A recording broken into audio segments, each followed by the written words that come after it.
Hello, my name is Michelle, and you're listening to Profit is a Choice. Dr. Nadia Brown is the founder of the Doyenne Agency, a global sales and training agency dedicated to educating and equipping women business leaders to pursue their passion, own their power, and increase their profits. So you know we're going to have a great time talking. She's the host of the Straight Talk About Sales podcast and is the author of Leading Like a Lady, How to Shatter Your Inner Glass Ceiling and Sell Like a Lady, How to Master Sales with Dignity, Class, and Grace. Today, we're going to discuss selling with integrity, how to get your entire company involved in the sales cycle, and how not to be a bully in the process. Every day, empowered entrepreneurs are taking ownership of their company financial health and enjoying the rewards of reduced stress and more creativity. With my background as a financial software developer, owner of multiple businesses in the interior design industry, educator, and speaker, I coach women in the interior design industry to increase their profits, regain ownership of their bottom line, and to have fun again in their business. Welcome to Profit is a Choice.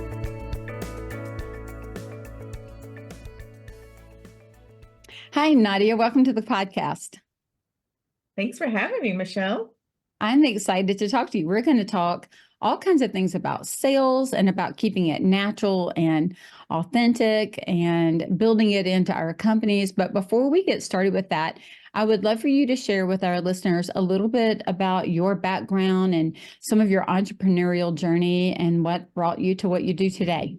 Oh my goodness, quite a journey. I love to share. Part of my story is that I wasn't always great with sales. And part of becoming an entrepreneur, you have your mind focused on doing the one thing, and then you wake up and you really accept that, oh wait, I have to do sales in order to have a business. And I share that because, I want people to understand that it's okay and that sales is a learnable skill. And then through that, as I learned it, and then now we obviously help companies with that. Part of our early journey when I launched the agency and we made that transition, we supported business owners in doing the sales for them. And one of the gaps I saw, though, was that there was a lot of pressure that was put on one or two people in the company. And the rest of the company, there was a massive disconnect with other people on the team, even small teams. It was like, how can we work together so closely all the time and you not have you have this disconnect around what sales is, but also the impact that sales has to this organization, right? And so that led me to start working with the teams and helping teams understand, like, we are all in this together. So whether the founder or the CEO is the one that's still doing the majority of closing the sales, it's still important that everyone on the team understands sales, how it works, and their role in supporting that process. Okay, so I'm going to ask a question that's a little, maybe, I don't know, maybe you'll find it normal. How do you define sales? Ooh, that's a good question. I define sales really as those interactions to helping your buyers or prospects make that decision of whether or not they want to work with the organization or the team. And I think sometimes we only think of sales in that financial exchange when you get to that stage, but you're selling all the way to that stage and you're continuing to sell even after that person becomes a client. And I think that's where the disconnect happens because people think, well, I'm not part of that, when in actuality, you are. Okay, so that leads to my next question. So this is a setup, as you can tell.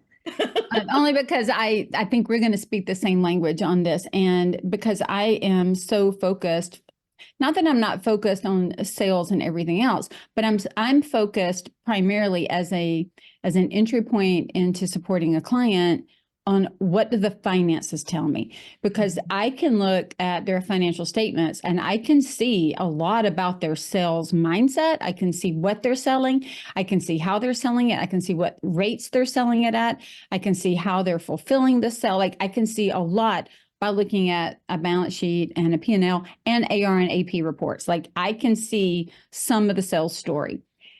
But I know the question that I have that I'm going to ask you is, when does the sale begin and when does the sale, now that we've defined sales, when does it begin and when does it end?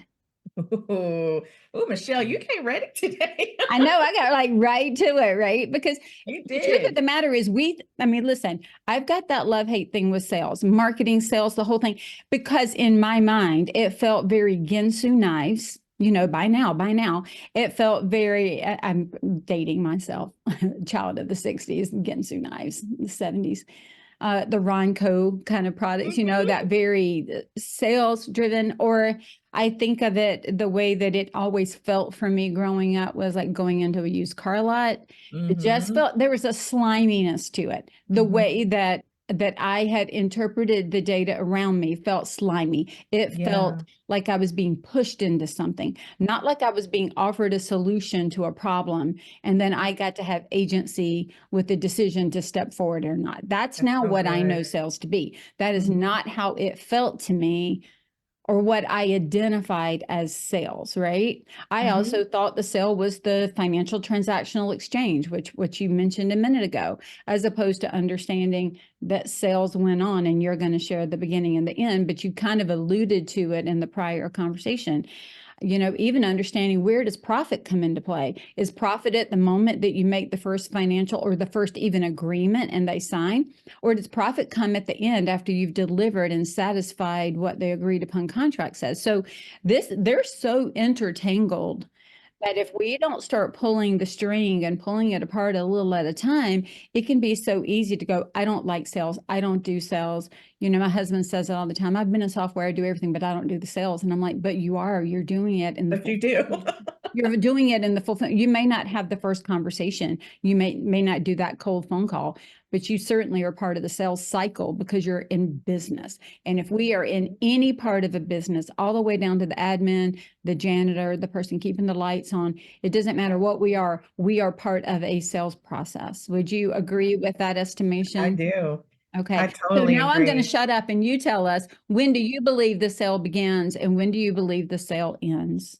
Oh my gosh. I believe the sale begins in your marketing when you're starting to talk about it, when people become aware of the organization, especially when they're starting to think about, is this a solution to a problem or an answer to a desire? Because, some of the work that we do isn't problem driven, it's desire driven. And then because people are processing, they're researching, they're doing these things.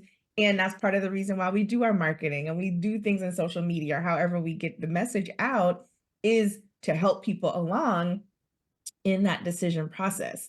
And then eventually they will speak with or engage with someone on the team to, like you said, have that financial exchange. But then to your point, when does it end? In some instances, it doesn't have to end. There are ways that we can continue to work with clients, opportunities for us to invite them into deeper work. And even if they take a break, a pause, because, they're like, okay, well, this engagement is done. And this is what a lot of organizations would sometimes do. I've been guilty of it, is we're done and Michelle and I don't engage anymore. We're just like, and it's like, why? And so you look for ways to continue the relationship because it doesn't mean they can't come back in the future or even refer others to work with your team. And so I think it's really, like you said, we have to step back sometimes and look at the entire cycle, but even beyond. And maybe it's over when that person is no longer alive, right? Like they can literally no longer buy from you. But I think that it's really important for teams to understand that this is a long game. And even after someone becomes a client, you can lose them as a client if we don't do the things that keep them happy, they don't have a good experience. But I think a lot of times we leave money on the table or we don't serve that person to the highest of our ability because they don't understand the totality of all that we can do. And it's our job to listen for those cues to really educate the client even after they're a client, because that relationship can deepen and continue longer than we had originally anticipated. I would probably even push the boundary a little bit past that, Nadia, to Mhm. be truthful, only because, and I think you'll agree with me when I say it, but you mentioned the beginning being with our first sales and our first marketing. I would almost push that boundary even back further into the identification of who we are and who we serve and how we serve them. Mm-hmm. Because that is right. That whole mission, vision, values, ideal client, that's almost the sales starts in for us Yes, with our mindset of who we are and what we're going to do and where's our lane and where are we going to stay in it and how deep are we going to go or how wide are we going to go in our niche. that's so It true. really almost starts all the way back with the ideation of who we are and who we want to be, because that then informs the marketing, which is kind of that first foray into putting it out into the world where we can actually start the sales process externally. But the sales process internally starts all the way back at the beginning, just like the internal sales process is very much every single person in the company plays a role.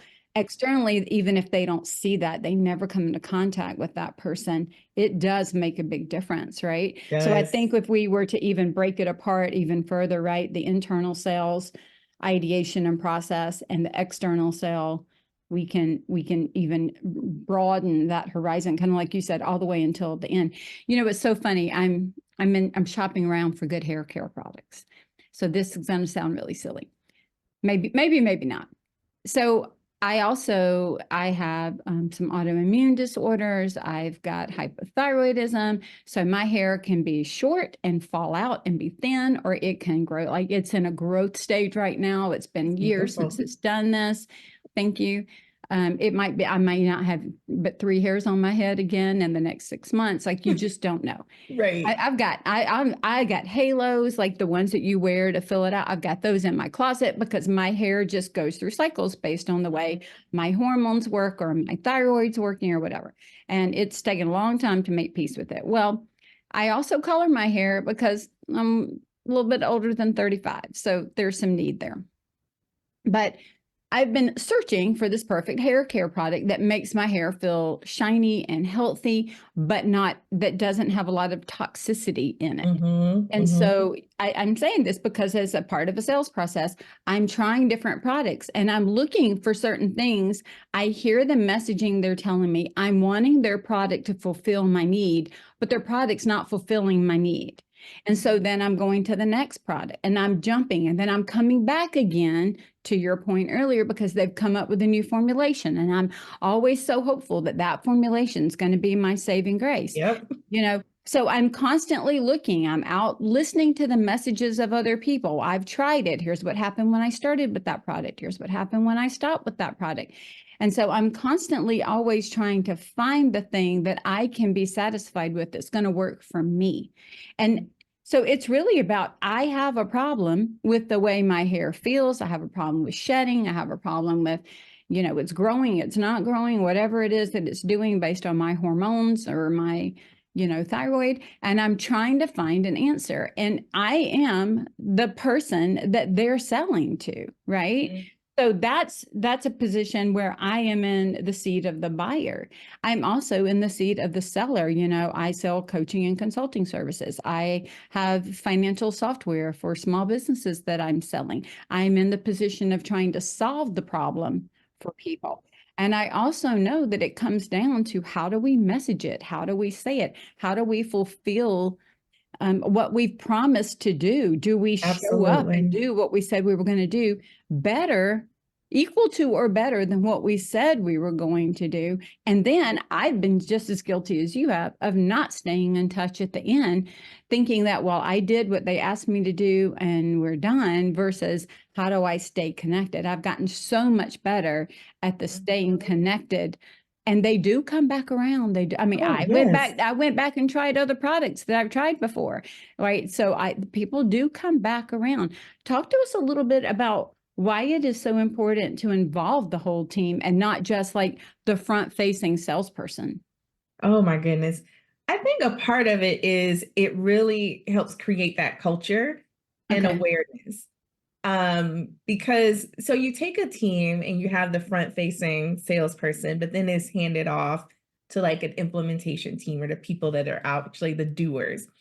And I have a team that I've supported and they have the front-facing salesperson, or in a lot of cases that was the CEO, and then the coaches. She has a coaching program as well, and she has coaches and they work with the clients. And what we trained the team was trained to do was to be able to listen to the clients. And so as they're engaging with the clients and actually, like you said, fulfilling on what they promised, they're also listening.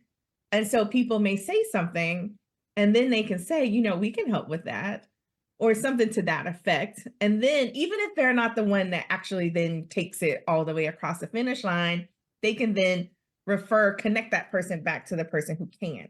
And I think it's good because now it's not on just one or two people to try to be in all places all the time to hear those things. And so when you understand what the company sells, who are their favorite clients, how we can really deepen those relationships. Now, everyone has the skill set, like you said, even down to admin. Admin may know, this was a really good one, a doctor, a direct primary care physician. And one of the things that she supports with is weight loss. She can help people with the weight loss and all the things Okay. that they do. And her front desk team would receive calls from people who wanted more plastic surgery, which they don't do. Where her front desk staff would say, well, we don't do that. And in the conversation there, whereas once they understand, we don't do that. However, we can still help you achieve your goal. The process will look better or different, I should say. And here's how it might be better, right? And so just really helping the team to understand that, no, you don't have to necessarily make the sale, but even those little things, like it piques people's curiosity. Well, tell me more. Maybe I don't want to have actual surgery. This may be a better option. But if they don't know, then they're just like, nope, we don't do that here. And that's the end of the conversation. Whereas now Right. they can continue that conversation because they have that awareness. In the custom window treatment industry, I will tell you that or even in design, some of the best salespeople are the installers or the people that are showing up on the day of to do the final installation. And I know that if they're really good and it's somebody that you trust, one of their comments usually is, while I'm here doing this install, do you have another room you'd like for us to look at? Do you have another window you'd like for us to measure? Is there anything else? Is there another project that you want me to just take a glance at while I'm here?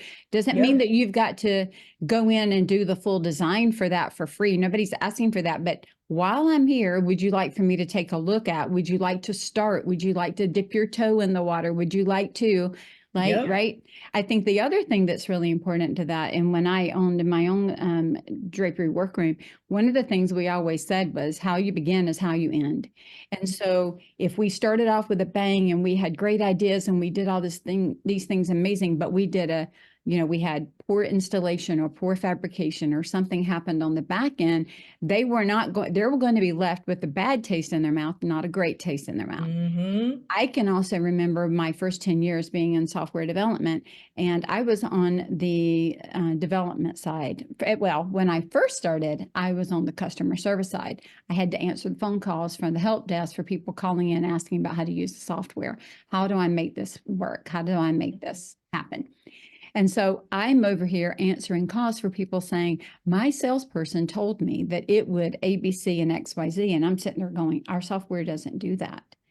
So then I'm having to, politely have the conversation with them on what it can do out of the box and the salespeople would sell it as what it could do. They didn't say what it did do as standard, but what it could do with professional services. So then I'm having to hopefully not make them angry, but send them off to professional services because it can do that with another $50,000. But Right.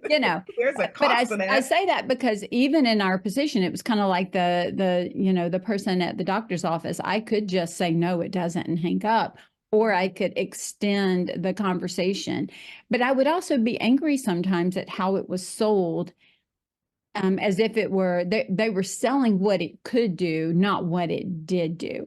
And so really just having that truth in that conversation made me realize later when I was selling my own product and service, I wanted to be able to say, here's what we do, here's what we don't do, but here's what we have the ability to do with additional resources, so that there was a clarity, right? So I've been on a lot of different sides of the sales process, and some where I would say had more integrity than others. Absolutely. I've been both. I agree. Same with you.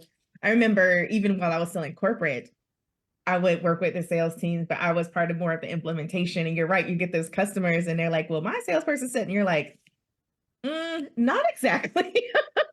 But then being able to talk to them and help them to really understand. But it was helpful, like you said, because then when I became the salesperson, I probably have an overemphasis sometimes on clarity, but really helping people to understand Right. and be clear throughout the sales process, because I know what that is like, not only as a buyer who's been in that position, but even as a team member to then receive someone that I sold services to be like, wait, what? Like, what are you talking about, Nadia? So to really have that awareness. So I think it's a good thing that when you've been in those different roles, that when you become the salesperson, you just have a completely different appreciation for Yeah, I think clarity. every salesperson needs to sit in the role of fulfillment, because For I think real. if you sit in the role of fulfillment, you're going to be very careful and clear and precise for the expectations that you set during the sales process, right? And Absolutely. I say that because I think that's where the integrity, that's where the feeling I had as a little girl came from in the sales process was, wait a minute, you're not on the side of fulfillment. And this is not feeling to me like what you're telling me it's going to be. And so, that definitely informed my version of sales. Let me ask this before we talk about what it's like to sell authentically as a woman, because I think that's something that a lot of my listeners would be super interested in. How do we've talked about this idea of sales being needed in every aspect of a company, because everybody is, whether it's just a slow internal process that is affecting either the beginning of the sale, the middle of the sale, the end of the sale. Like, even if we don't think that it does, every single thing we know now that it does. How do we build a culture of everybody seeing how their role in their job fits into the sale? I know I'm really big on having everybody understand how what they do financially impacts the company, right? If you're bad at your job, if you're great at your job, if you're quick at your job, if you're slow at your job, if you made a mistake, if you didn't, every bit of that affects the finances, but every bit of that also affects the culture of sales. How do we build a culture that people think, I want to do that and get behind that? And I see how it's really just seeing how we fit in, right? Oh, yeah. I think there are a couple of things. One is us as the leaders talking about the vision and sharing that, right? And then also when we're bringing people into an organization, sharing that up front. It's kind of like even with sales, right? Clarity coming into the team. Here, this is how we do things. These are our values. This is what important part of our culture is everyone understanding the sales process. And then I also think it's important that we pause, which I know is hard. We're all busy, but it's important to pause and bring teams together because to your point, sometimes it's definitely, walking that fine line of integrity. And sometimes it's just a disconnect because sales doesn't really understand how that may impact the implementation team, right? So bringing those teams together sometimes, even if it's once a year, to do team building, to have those conversations, to see how, again, end to end, what changes, how might we make it better, and have those open conversations around sales. But I think we can't shy away from it. Continuing tying in KPIs to different roles, like really looking at this is important but we can't say it's important and then we never talk about it. Or we only talk about it at the beginning of the year when we're talking about goals and at the end of the year when we look at results, right? So it's a conversation where we're looking at sales. Us as leaders, what are the things that we're going to be transparent about? Sometimes we lack transparency in how the company is doing. And, so what are the things that we're going to share, the results that we'll share with the entire company so people really have that understanding. So I think it's not just on the team, but it's also on the leadership to how we bring people in. Are we just hiring for a skill set? We also need to look at fit. And then how do we encourage those teams and people on the teams to work together so we can build that into just how we do our day to day so that people really understand, no, we really mean it, that sales is important. And this is how it works within this organization. Yeah, and I think so often, Nadia, it's easy to look at it and kind of slam a little bit on the salespeople that they're out there just talking game, right? Because we know if you've ever been around a salesperson, we can go somewhere and network and I'm like, oh, you're a salesman. Like I can pick it up like nobody's business. And then there are some that just kind of slide it in. And I have bought before I even realized what they did, right? But you can tell the ones that are like the natural born, they've got that charisma. And so it's easy to sometimes kind of slam on them just a little bit or pick on them a little bit. But I will say, I also know how important it is when you've got somebody out there doing that sell for the company, having a support team back in the office that's willing to pick up that phone and answer that question, because a lot of times they are sitting right in front of that client, and understanding that our rapid speed answer to that salesperson is helping the entire company. If they're out there with that implementation team trying to get something implemented, having the development team, having whoever it is, back in the office who can answer that question, find that next thing that they're looking for is important, so that we're not leaving them out there.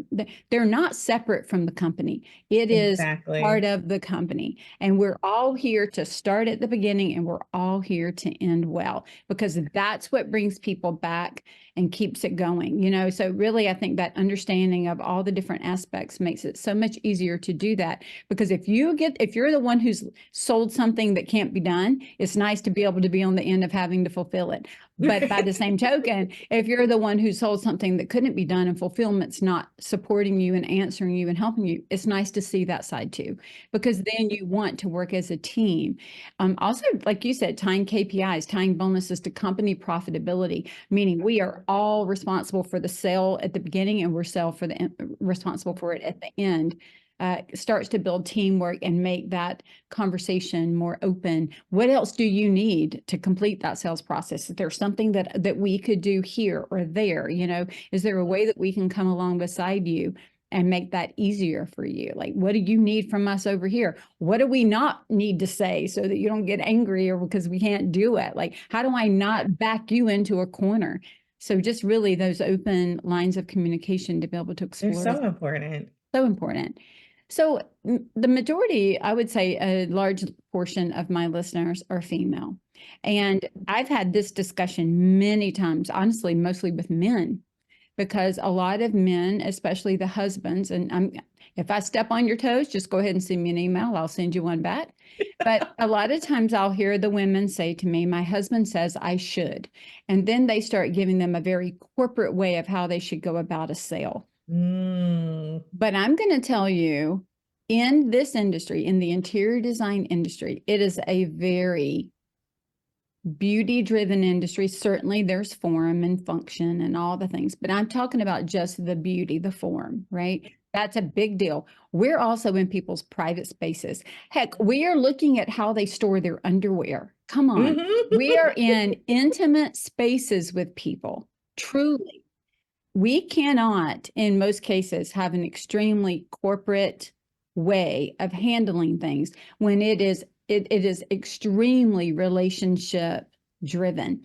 Because I would say, even though we're selling to men and women and in their homes, women are driving a large portion of the aesthetic of the home. Some men have a strong opinion, but by and large, that woman has a very strong opinion about the home that she is living in and building and designing. And so when you've got women salespeople and women who are working on completing that sale, sitting in a home with a relationship buyer, talking about an intimate space, it is not the same as selling a piece of software or selling medical supplies. I don't care, or financial wealth packages. It's not the same. And so I love the men that want to come in and talk all about how we ought to be doing that. But the process and it's just different. And I want to honor that it's different.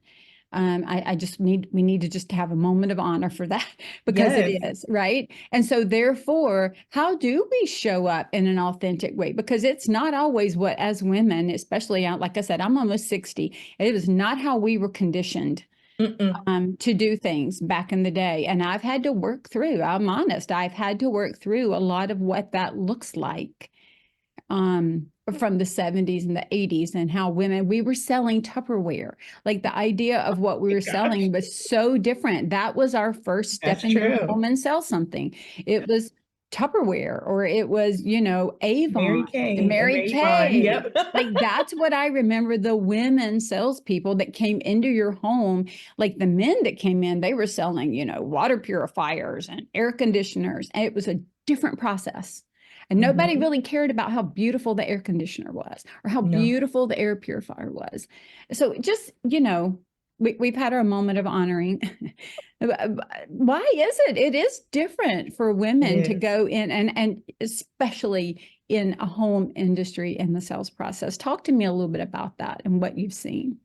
Honestly, I've seen that difference across multiple industries because we as women, like you mentioned, we just show up different, how we typically engage with one another, or how we appreciate being sold too is a different process. A lot of, and I know we have our broad generalizations right now, but sometimes men just want to get to the facts and they're not as focused on experience. Whereas I know me, if I don't like you, I am like probably not buying from you, period. Like, so there is that real big relationship piece that is important. And then, like you said, and especially more so in this particular industry, because you're in people's private spaces. They're trusting you on a big level. So that part is so important.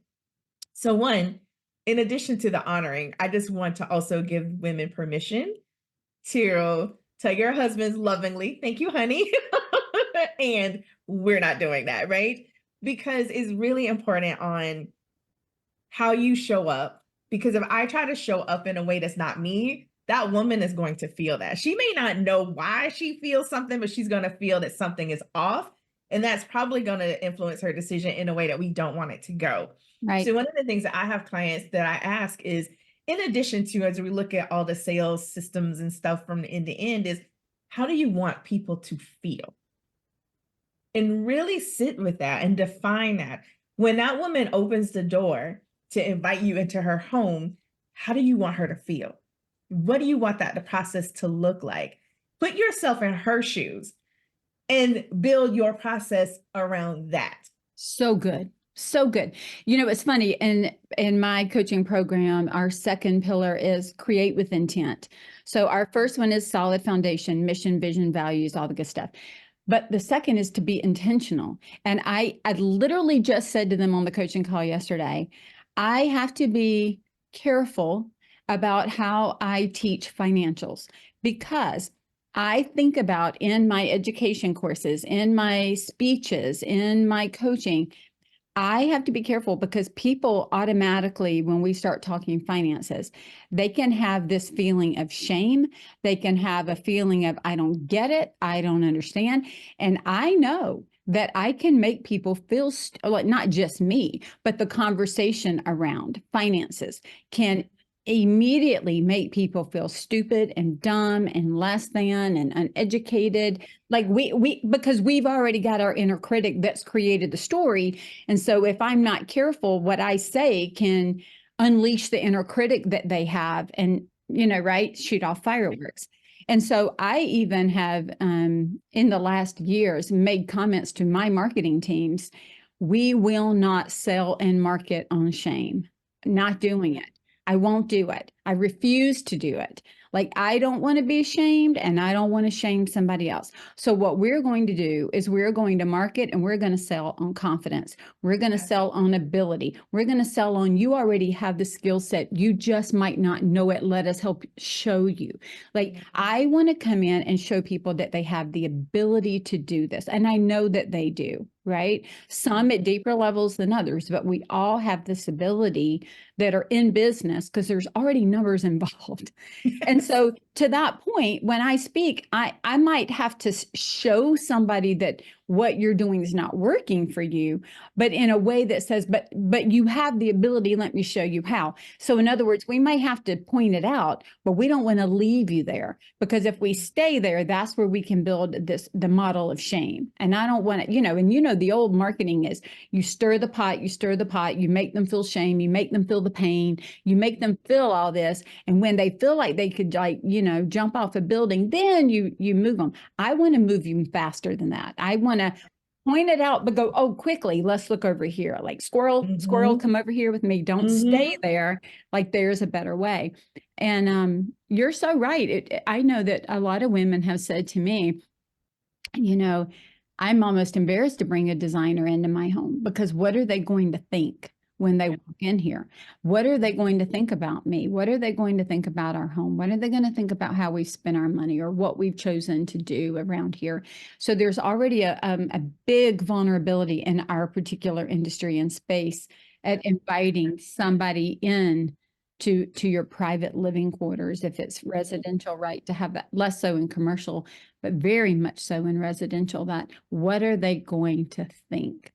And so just knowing that the first thing is, whether you're male or female, when you're walking in the door, putting them at ease that it doesn't matter. What matters is that you've called, you've got a challenge. Let's talk about your challenge and let's talk about how we can solve that. And so you're absolutely right. That intentionality of how we want them to feel. And I would go as far, and I know that you would probably agree with this, not just how we want them to feel when we come in, but how we want them to feel when we leave, even if we leave without the sale. That was always a big deal back in the day.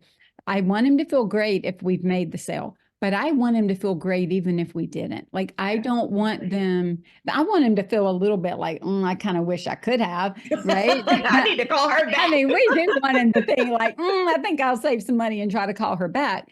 Like, that's not a bad feeling, right? But again, we don't want them to feel shame when we walk away. We don't want them to feel like they've burned a bridge. A client yesterday told me that they had been doing some networking with somebody. It was like business to business in our industry, trying to get a sale.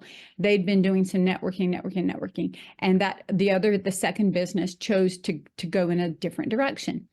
But my client just stayed professional, and I get it. We'll see each other at networking events, say hello, shake hands. Long story short, a year later, that second business needed something that first business had, and they remembered. And they came back across the bridge.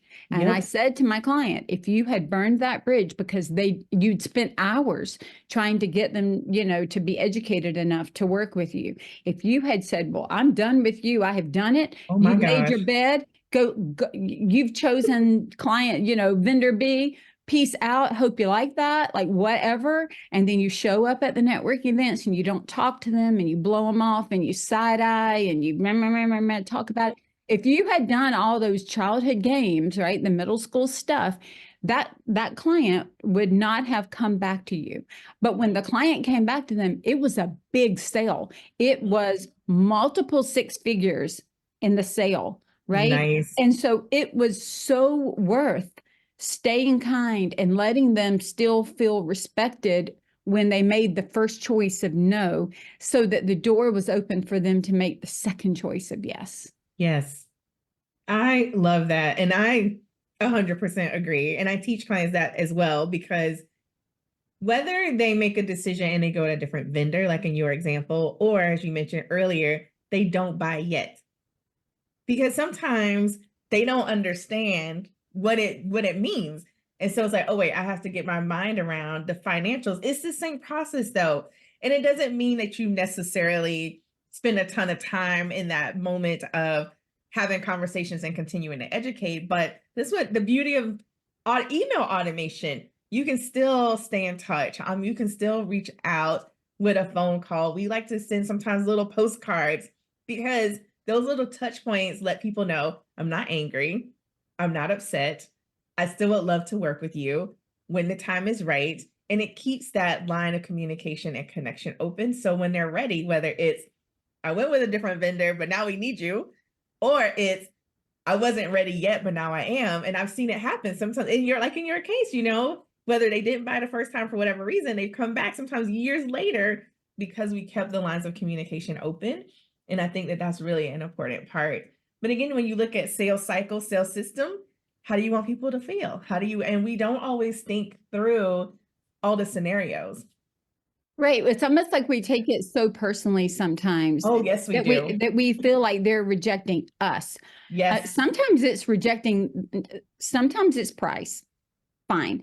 Sometimes it's just timing. I know I have a client that I'm working with right now that back at the beginning of the year said yes. And then right as we were getting ready to get started, she had to say, not now. Some things had come up that needed to take her time and attention and finances. And, you know, I could have read that and thought, oh gosh, this is a no and it's lost forever. And, you know, all the different things. But here's what she said to me. She said, would you follow? This is what's happening. This is what's taking my time, energy, and resources. Could you follow back up here? And I said, sure. So what I did was I used Asana. I went into Asana and I have a folder where for every person that I'm talking to in the sales process, the discovery call or whatever, I have how I followed up and when we followed up and what's happening, right? So that we can follow the lead. And I put a tickler, signed it to myself. She asked me to follow up on this date. I'm going to follow up on this date. When I followed up on that date, she's like, absolutely. So glad you followed up, ready to go. And we started. I've had more than one of those. I've had some that said, I thought I would be ready at this date. I need another month or two. Can you please follow up here?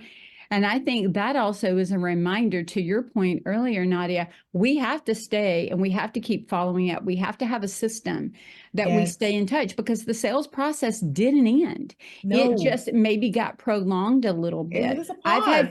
I've had people that came back to me and said, I know that you work with companies that are doing, you know, $1 million or doing whatever.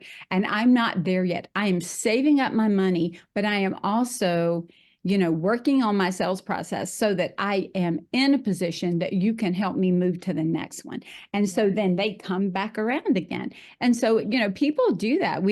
Sometimes we think that that first no is a no forever. I heard one time that no means not now, right? Or next one, just move on. It'll, if it's right and the timing is right, it will come back. 100%. One of the worst sales to me is even if everything's right, if the timing is off, it's horrible because it never works. Nice people, you know, the money's there, everything's there, but it's just the timing is off. I would rather wait for the right person, the right timing, the right dollar amount, the right everything to get started. Have you seen the same thing just with the timing being off? Oh, yeah. And it's funny because as you were talking, I'm like, yep, yep, yep. And then also, I think going back to something we talked about in the beginning of our conversation around, you know, conventional or old time sales processes, or even some of the things we may even hear now. Let's be honest. I've heard some of this stuff. It's like, really? We still saying that? I know, right? Is, you know, when people say no, whether it's the timing or the money or whatever, that it's somehow an excuse or they're not being honest. And it's really interesting. I did a video about this one time because it's really baffling how we know that a lot of people don't trust salespeople and we know why. But it's interesting how salespeople are trained to not trust their clients or potential clients. Because if Yes. a prospect says the timing is not right, or I can't afford it yet, but I'm working to get towards that, we've been taught in some instances that that's not true, that they're not being honest with us. And it's Honestly, so we're bizarre. taught to almost bully them. There are Yes. some sales processes that then turn the salesperson into the bully, which Oh, yeah. I got to tell you, when they show up in my house and they try to sell me something and I give them a reason on what and listen, I don't have to explain myself. No is a full, complete sentence. Sentence. Yes. It is. And so if they turn around and start bullying me, like I am telling you, I can go 0 to 100. I can be kind and I can be nice and I can be explanatory. We had somebody come in to try to sell us windows and we told them, show us what you got. But they have such a system, a sales system set up. They have to make the sale. I've learned this later. I did not know this at the time. They have to make the sale the moment they're in your home, because if they don't and you wait and you call back, somebody else gets credit for the sale. Now, to me, that's a problem with the company's sales system. 100%. But they take that, and then now it's your challenge. And so I'm sitting here, and it's a $50,000-$60,000 thing. I want to think about it. I didn't call you to give me a You showed quote up for on me my to make. doorstep. That's right, to make this decision today, but now you're bullying me. And so I finally said to them, I don't care what you say, but the fact that you need this sale this moment makes me say no. It's too much, too fast. I'm being bullied. So the answer is no. And they keep on and they keep on and they keep on. And what it does is I dig my heels in further. Like my guard goes up. And now I'm thinking there's something you're hiding, right? Yep. Then the trust starts to erode. Even if the product's great, it's the sales system that's not great. It's not about the product. It's not about the person. 9 times out of 10, I like the person. But the process starts to make me feel like I've lost my own agency in it. Yes. And now I'm That's like, okay, problematic. now we got a problem. And so now I'm going to ask you to leave my home. And now we're done. And never And come now back. I'm not buying from you. And I'm willing to have a conversation with whoever's. I've had more conversations with people on the other side who wanted to know what the problem was with the salesperson. And I'm like, it's not the person, it's your process. Your process makes me feel ick. It makes me feel bullied. It makes me feel like I'm not being trusted, or like I'm not answering. It's going down past my no. Into an area that I think is disrespectful. And so I say that because, to your point, Nadia, we have to be careful not to then become the bully on the other side. I mean, I think about coaching. My coaching, and my guess is yours, I'm high ticket coaching. I mean, I've got some low ticket education. I've got some low ticket coaching with like my CFO to go, but my full blown coaching, it's high income. It's expensive. It's an investment. It just It is. is. But it's a huge investment of my time, effort, energy, and money as well. And so therefore, if I'm having that first conversation, I'm not going to push them into making that decision that moment, because I wouldn't want it done, would not want that done to me. I would not welcome that. And so if they say to me, I need to think about this, I need to pray about this, I'm gonna dig in a little bit to go, what are there underlying questions that maybe haven't been voiced? But I would never force them to give me a credit card and sign a contract while we're on the phone in a first meeting, because that's the equivalent of that guy sitting in my house bullying me. And I'm not going to be that person. I'm just not. Okay. And if they want to work with me and I want to work with them, it's going to be a yes. It might take a little longer in that sales process, but I can honor that as well. Absolutely. What are your thoughts on that?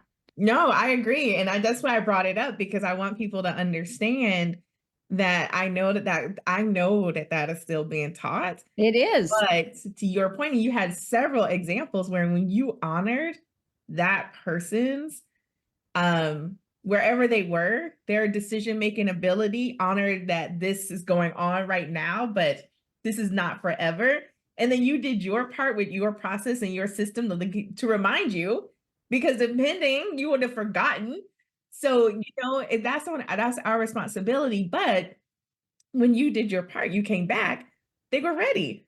Yes. And I'm sure you had a great experience. You didn't have a client that was always second guessing themselves or you, because they had such a horrible experience in the sales process. It felt like a joy, right? It felt Yes. like we are meant to work together. This feels like a joy, versus one person feeling. That's back to that where we started with the Ronco and the knives, the Ginsu, buy now, buy now, buy now. It felt coerced. And that's the thing I love. Michael Port says sales is not coercion. It is having a problem, recognizing the problem, offering a solution, and then seeing if you're meant to work together. And that has resonated with me for probably 15 years, the idea that it's not coercion. And I think I would say to the listeners, anybody who feels coerced, that should raise a flag. But anybody who's doing the coercion, you need to raise a flag as well. It needs to be a joint venture where both go into it with full agency, saying, I've got the problem, you have the solution. I trust that you can help me solve this problem. And so to me, it's that agency on both sides. Because the minute we have to force somebody to be our client or we feel forced to be theirs, I think it's just a recipe for disaster. We know when it feels forced. We know when we say yes, when we should have said no. And we know how it feels to have said yes when we should have said no. And I think both of those are what causes us to have financial difficulties later. It causes us to not trust ourselves. It causes us not to trust the other person. And that's just, oh gosh, stress. I just feel it. I'm sweating. I feel the stress just from it, right? No, but you're right. And you can't have a continued relationship when there is no trust. And I think, sometimes again in sales, people can be very short-sighted. Yeah, you may have maybe gotten a sale in that moment, but what about the long-term ripple effect? Because that person's likely never to buy from you again, and they're not sending anyone else to your organization either. And you get that sick feeling in your stomach, that pit, every time an email comes through or every time the call comes through. Like that, I knew when I did things, if every time I would just almost feel physically ill to have to respond in some way. That is, here's your sign. Like that's the sign, right? No doubt. So Nadia, we could probably sit and talk about this for probably 2 or 3 more hours. I'm having I know, right?